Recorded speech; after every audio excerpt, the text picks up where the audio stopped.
আসসালামু আলাইকুম, welcome to my new another video. আশা করি সবাই অনেক অনেক ভালো আছেন। এই যে অনেক দিন পরে বাগানে আসছি কিছু সবজি তোলার জন্য। ওই যে দেখা যাচ্ছে পুল্লা গাছ, আবার দেখা যাচ্ছে বটবটি গাছ। অবশ্য আমি নিজেও বুঝতে পারতেছি না যে এখানে কি কি গাছ আছে। দেখতেছি যে গাছের সাথে অনেকগুলো বটবটি ধরে আছে মাশাআল্লাহ, কিন্তু পুল্লা বলতে পুল্লার এখনো পর্যন্ত একটা জালিও পড়ে নাই। অনেকে পুল্লা বলাতে বুঝতে পারবেন না, কারণ পুল্লা বলতে আমি ধুন্দুলকে বুঝাইছি, আমাদের এখানে পুল্লা বলে থাকি।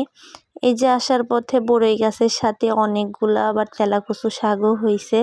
তেলাকুচু শাক কিন্তু ডায়াবেটিস রোগীদের জন্য অনেক উপকার।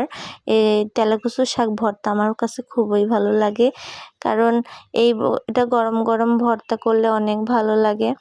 এখন অনেক দিন ধরে গরুর মাংস খাওয়ার কারণে এগুলো ভর্তা দিব, কারণ গরম গরম ভর্তা দিয়ে সাথে সাথে তুলে ওটা ভর্তা করে ভাত খাইতে অনেক মজা লাগে। এই যে বাগানের গাছের তরতাজা টাটকা সবজি স্বাদই অন্যরকম। আমাদের ভিডিও যদি আপনাদের ভালো লেগে থাকে তাহলে বেশি বেশি লাইক, কমেন্ট এবং শেয়ার করবেন।